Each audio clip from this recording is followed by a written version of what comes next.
Hi friends, आज हम लोग बात कर रहे हैं ईटीएफ के बारे में बात करने वाले हैं। तो ईटीएफ में कि आज मैं 5 प्रकार के नए नए ईटीएफ लेकर आया हूँ कि आप लोगों को आने वाले जनरेशन में ग्रोथ बहुत अच्छी तरीके से मिल सकती है। पहले वाला ईटीएफ ले लेते हैं हम लोग। तो जैसे कि पहला वाला ईटीएफ निफ्टी नेक्स्ट 50, मतलब कि नेक्स्ट 50 कंपनी, मतलब अभी निफ्टी 50 में 50 कंपनीज होती है ना, तो ये 50 टू 100 के बीच के कंपनी से, मतलब कि ये अगले अगले लार्ज कैप कंपनी बनने का हम लोगों को इन्वेस्ट करने में बहुत अच्छी तरीके से फायदा होगा।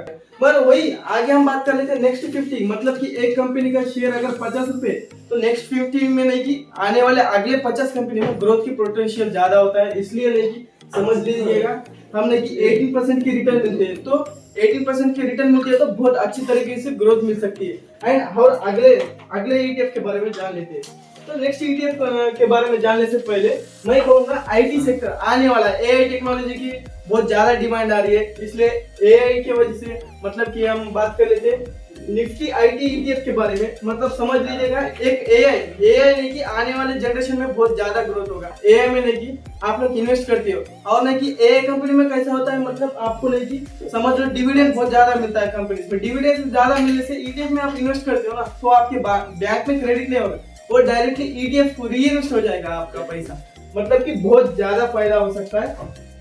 और आगे चलते मिड कैप ईटीएफ, मतलब कि ये वाले भी नेक्स्ट लार्ज कैप बनने के लिए देखते हैं, इसलिए इसमें ग्रोथ पोटेंशियल ज्यादा होता है। 22% के रिटर्न देते हैं सालाना, 22% के रिटर्न देते हैं। और आगे बढ़ते हैं Nifty EV new age automotive के बारे में बात कर लेते हैं। तो आने वाले जनरेशन में ईवी का डिमांड बहुत ज्यादा बढ़ने वाला है, मतलब कि इलेक्ट्रिक व्हीकल का डिमांड बहुत ज्यादा बढ़ने वाला है। इसलिए हम लोग समझ लेते हैं, अगर आपको अच्छे ईटीएफ चाहिए तो मैं आपको नहीं कि डिस्क्रिप्शन में दे दूंगा, मगर आप लोग अगर समझ लेते हैं ईवी में आप इन्वेस्ट करें।